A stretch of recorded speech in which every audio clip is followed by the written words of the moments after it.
Praise the lord. మన ప్రభును మన రక్షకుడైన యేసుక్రీస్తు వారి ఉన్నతమైన నామంలో మీ అందరికీ మా హృదయపూర్వక వందనములు. ఈ రోజు దేవుని వాక్యము, ఆకస్మికముగా భయము కలుగునప్పుడు, దుర్మార్గులకు నాశనం వచ్చినప్పుడు నీవు భయపడొద్దు. సామెతల గ్రంథము 3వ అధ్యాయము 25వ వచనము. Have no fear of sudden disaster or of the ruin that overtakes the wicked. Proverbs chapter 3 verse 25. ఈ రోజుకు గాను మహోన్నతుడైన దేవుడు మనకు అనుగ్రహించిన వాక్య భాగమును బట్టి ధ్యానించుకుందాము. ప్రభునందు ప్రియమైన సహోదరి సహోదరులారా, ఈ లోక జీవితంలో మనకు అనేక ప్రతికూలతలు వస్తాయి, అనేక సమస్యలు మనల్ని వెంటాడుతాయి. అవి ఏవైనా సరే వాటిని చూసి భయపడవద్దు, వాటిని చూసి కలవరపడొద్దు అని వాక్యము మనకు ఈరోజు సెలవిస్తుంది. సొలొమోను వ్రాసిన సామెతల్లో అన్ని తన జీవితములో జరిగినటువంటి అనుభవాలను బట్టి వ్రాసినవే. ఈ రోజున బహుశా నీవు ఏదో భయములో జీవిస్తున్నావేమో, ఏ సమస్య ఇప్పుడు నీకు లేకపోయినా నీ భవిష్యత్తులో వస్తుందేమో అని అనుకుంటూ ఇప్పటి నుండే కృంగిపోతున్నావేమో. నీ అనారోగ్యం గురించో, నీ వ్యాధి గురించో, నీ బిడ్డల గురించో, నీ జాబ్ గురించో, నీ వ్యాపారము పరిచర్యను గురించో నీవు భయపడుతున్నట్లయితే ఈ రోజు నా దేవుడు నీతోనే నేరుగా చెబుతున్నాడు, నీవు భయపడొద్దు, నీవు కలవరపడొద్దు అని. ఎందుకంటే అది నిన్ను ఏమీ చేయలేదు, అది నిన్ను ముట్టలేదు. కొంతమంది ఉంటారండి, రోడ్డు మీద ఏదైనా యాక్సిడెంట్ అవ్వడం చూసినప్పుడు, ఆ వార్త విన్నప్పుడు వారు అనుకుంటారు, మేము కూడా ఇలా వెళ్తుంటే మాకు కూడా జరుగుతుందేమో అని వారం రోజులు బైక్ తీయడమే మానేస్తారు. ఇంకొంతమంది ఎవరో నీటిలో పడి మునిగిపోయారని అసలు వీరు నీటి దగ్గరికే వెళ్లరు. హీటర్ షాక్ వచ్చి ప్రమాదం జరిగింది అని హీటర్ వాడడం మానేస్తారు. ఇలాంటి వారిని మనం చూస్తుంటాం కదండి. వారికి జరిగింది కదా, అవి మనకు అలాగే జరుగుతుంది అని అనుకోవడం అవివేకం. దాని గురించి తెలియకుండా, దానిని వాడడం రాకుండా వారికి ప్రమాదం జరిగి ఉండొచ్చు. ఆ వ్యక్తి స్పీడ్గా బైక్ నడిపి యాక్సిడెంట్ చేసి ఉండొచ్చు. ఈదడం రాక నీటిలో పడి మునిగిపోయి ఉండొచ్చు కదండి. అయినా ఇవేవి ఆలోచించరు. వారికి జరిగింది కదా, మాకు జరుగుతుందేమో, వారికి అలా అయింది కదా, మాకు అవుతుందేమో అని వేరే వారిని చూసి భయపడేవారే చాలా మంది మన మధ్య ఉన్నారు. ఈ రోజున అందుకే దేవుడు అంటున్నాడు, వారికి వీరికి జరిగిందని నీవు భయపడ్డం మానివేయ్. వారికి జరిగినంత మాత్రాన నీకు జరగదు. వారి కుమారుడికి ఆ ఇబ్బంది వచ్చిందని నీ కుమారునికి కూడా జరుగుతుందని అనుకోకు. వారి జాబు పోయిందని నీ జాబు కూడా పోతుందని అధైర్యపడకు. వారికి ఎవరికో హార్ట్ అటాక్ వచ్చిందని నీకు వస్తుందనే భయం తీసివేయ్. ఎందుకంటే వాక్యం సెలవిస్తుంది, యెహోవా నీకు ఆధారముగా ఉన్నాడు. నీ కాలు చిక్కబడకుండా ఆయన నిన్ను కాపాడతాడు. నీకు ఆ అనారోగ్యం రాకుండా ఆయన నిన్ను కాపాడతాడు. నీవు ఆ మోసములో పడకుండా ఆయన నిన్ను కాపాడతాడు. నీ కుటుంబములో ఆ సమస్య చూడకుండా ఆయన నిన్ను కాపాడతాడు. వారికి లేని ఆధారం నీకుంది.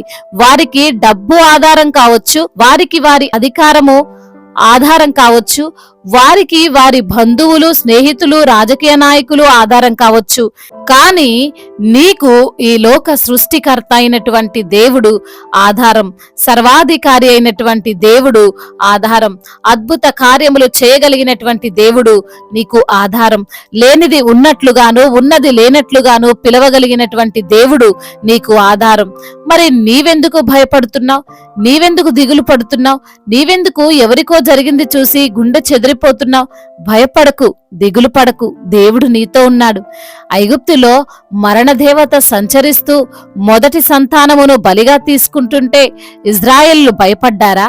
మా కుమారుడు కూడా చనిపోతాడేమో అని కలవరపడ్డారా? పడలేదండి. ఎందుకంటే వారి గుమ్మమున గొర్రెపిల్ల రక్తము ఉన్నది. అది చూసి మరణదేవత దాటిపోయింది.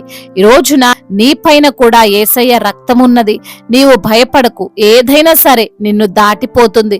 ఎంత భయంకరమైన వైరస్ అయినా సరే, వ్యాధైనా, అనారోగ్యమైన, అప్పులైనా, శత్రువైనా నిన్నేమి చేయలేవు, నిన్ను ముట్టలేవు, నీ కుటుంబానికి హాని చేయలేవు, నీ ఉద్యోగాన్ని పోగొట్టలేవు, నీ వ్యాపారాల్లో నష్టాలను కలిగించలేవు. కాబట్టి కాబట్టి విశ్వాసిగా దేవుని బిడ్డగా ఉన్న నీవు ధైర్యంతో జీవించు. ఎవరికో ఏదో జరుగుతుందని నాకు కూడా అలానే జరుగుతుందేమోనని నీ హృదయంలో నీవు కలవరపడవద్దు.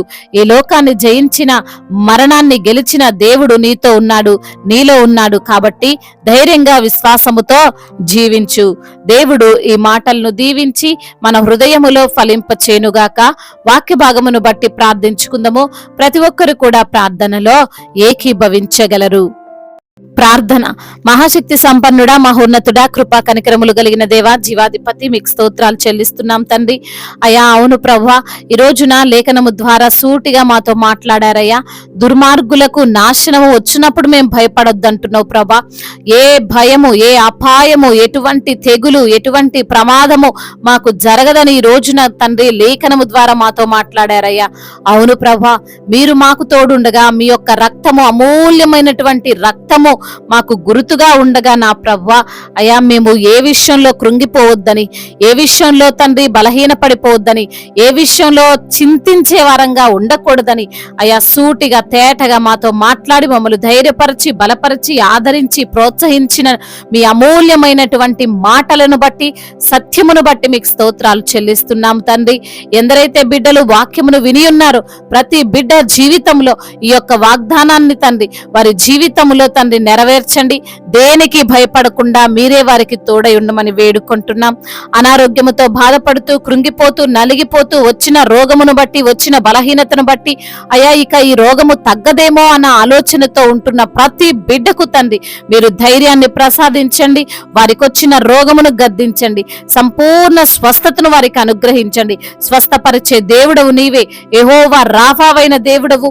చనిపోయిన వారిని సైతము బ్రతికించగలిగినటువంటి దేవుడవు ప్రభా. ప్రతి బిడ్డకు స్వస్థతను దయచేయండి అయా. మరణ పడకపై ఉన్న వారిని కూడా లేవనెత్తండి. మరణాన్ని జీవముగా మార్చమని వేడుకుంటున్నాం తండ్రి. ఆర్థిక సమస్యలు, అప్పుల భారాలను యేసునామములో కొట్టివేయండి అయా. వారి యొక్క స్థితిగతులను మీరే మార్చివేయమని బ్రతిమిలాడుకుంటున్నాం తండ్రి. అదే విధంగా నా ప్రభువా, ఎందరైతే బిడ్డల కుటుంబాల్లో శాంతి లేక, సమాధానము లేక, భార్యాభర్తల మధ్య తండ్రి అయా విభేదాలతో ఉంటున్నారో వారిని తండ్రి మీరు కట్టండి. ప్రేమ కలిగి జీవించే కృప అయా కుటుంబముగా ఆ యొక్క కుటుంబాన్ని మీరు నిలవబెట్టుకోండి ప్రభా. చిన్న బిడ్డలను కాచి కాపాడండి. యవన బిడ్డలందరికీ మీరు తోడుగా ఉండండి. యవన వయసులో అయా మీ కాడిని మోసే కృపను దయచేయండి. మీ వాక్యానికి లోబడే మనసును వారికి దయచేయండి ప్రభా. అదే విధంగా నా తండ్రి అయా ఎందరైతే బిడ్డలు ఈ రోజు నా తండ్రి ఎటువంటి అయా పాపానికి బానిసలుగా ఉన్నారో ఆ పాపము నుంచి విడుదల దయచేయండి ప్రభా. ఆ త్రాగుడు వ్యసనాల నుండి విడుదల దయచేయండి. ఆ యొక్క తండ్రి గేమ్స్ ఎడిక్షన్ నుంచి విడుదల దయచేయండి అయా. వివాహము తండ్రి మీ యొక్క చిత్తములో జరుగునట్లుగా కృప చూపించండి తండ్రి. సంతానము లేని బిడ్డలను తండ్రి మీరు జ్ఞాపకం చేసుకుని వారికి సంతానాన్ని దయచేయండి ప్రభా. గర్భిణీ స్త్రీలను మీరు దీవించండి. తల్లి బిడ్డలకు క్షేమాన్ని దయచేయండి.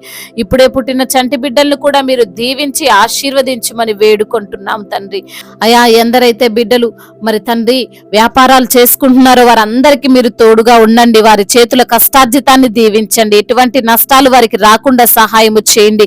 అదే విధంగా నా ప్రభా, ప్రయాణాల్లో ఉన్న ప్రతి బిడ్డకు మీరు తోడై ఉండండి అయా. వారి ప్రయాణము సుఖముగా, క్షేమకరముగా ఉండునట్లుగా కృప చూపించండి. వారు వెళ్లే వాహనము చుట్టూ మీ కంచెను, మీ కాపుదలను దయచేయమని బ్రతిమిలాడుకుంటున్నాం. అదే విధంగా నా ప్రభా అయా మరి తండ్రి ఎందరైతే బిడ్డలు వ్యవసాయం చేసుకుంటున్నారో వారు దీవించండి. చేతి పని చేసుకున్న వారందరినీ కూడా మీరు ఆశీర్వదించండి. అనాథలను, అభాగ్యులను ఆదుకునే దేవుడవు, విధవరాల పక్షముగా వాద్యమాడే దేవుడవు తండ్రి. ప్రతి ఒక్కరికి మీరు తోడుగా ఉండి నడిపించమని బ్రతిమిలాడుకుంటున్నాం. అదే విధంగా నా ప్రభువా అయా మా భారతదేశాన్ని దీవించండి, సమాధానపరచండి అయా. ఎటువంటి తారతమ్యాలు, కుల వివక్షలు ఏవి లేకుండా సమాధానపరచండి. అదే విధంగా అధికారులకు తండ్రి మీరే జ్ఞానం ఇచ్చి న్యాయమైనటువంటి పాలన వారు పాలించుటకు సహాయమును అనుగ్రహించమని వేడుకుంటున్నాం. అదే విధంగా ఉద్యోగము లేని బిడ్డలకు మంచి ఉద్యోగాన్ని దయచేయండి. కాంపిటేటివ్ ఎగ్జామ్స్ ప్రిపేర్ అవుతున్నటువంటి ప్రతి బిడ్డను కూడా మీరు దీవించి ఆశీర్వదించమని వేడుకుంటున్నామయ్యా. అయ్యా ఇతర దేశాల్లో ఉంటున్న ప్రతి బిడ్డకు మీరు తోడై ఉండండి. వారు చేస్తున్న కష్టార్జితాన్ని మీరు దీవించండి, ఆశీర్వదించండి ప్రభువా. అదే విధంగా దైవ సేవకులందరికీ మీరు తోడుగా ఉండండి. సువార్థికులను బలపరచండి. మిషనరీస్ ని మీరు దీవించండి. మీ యొక్క పరిచర్యలో వారు ముందుకు వెళ్తుండగా వచ్చే ఆటంకాలు, అడ్డంకులు అన్నిటి నుంచి యేసు నామంలో విడుదల దయచేయండి అయ్యా. సువార్థికులను మీరు బలపరచండి అయ్యా. అయ్యా ముందుకు మీరే నడిపించమని బ్రతిమిలాడుకుంటూ మా నాథుడు, సర్వశక్తిమంతుడు, సజీవుడైన యేసు క్రీస్తు వారి శక్తి కలిగిన నామంలో ఈ ప్రార్థనను అడిగి వేడుకొని పొందుకొని ఉన్నాము మా ప్రియ పరలోకపు తండ్రి. ఆమేన్. ఈ రోజు పెళ్లి రోజు మరియు పుట్టినరోజు జరుపుకున్న వారందరినీ దేవుడు దీవించి సకల మేలులతో, సకల ఆశీర్వాదములతో, కృపాక్షేమములతో, శాంతి సమాధానముతో దేవుడు మిమ్మల్ని నింపునుగాక. మీ యొక్క ప్రార్థన అవసరతలను మాకు తెలియజేయగలరు. మీ కొరకు మేము తప్పక ప్రార్థిస్తాము. మొదటిసారిగా మన యొక్క ఆదరణ వాక్యం చూస్తున్నట్లయితే తప్పకుండా సబ్స్క్రైబ్ చేసుకోగలరు. ఈ వాక్యము మీకు ఆశీర్వాదకరంగా ఉండినట్లయితే అనేకులకు కూడా ఈ వాక్యాన్ని పంపి మీరు కూడా దేవుని యొక్క రాజ్య సువార్తలో పాలిభాగస్తులు కావాలని దేవుని పేరిట మనవి చేసుకుంటున్నాను. May God bless you all. దేవుడు మిమ్మల్ని దీవించి బలపరిచి స్థిరపరచునుగాక.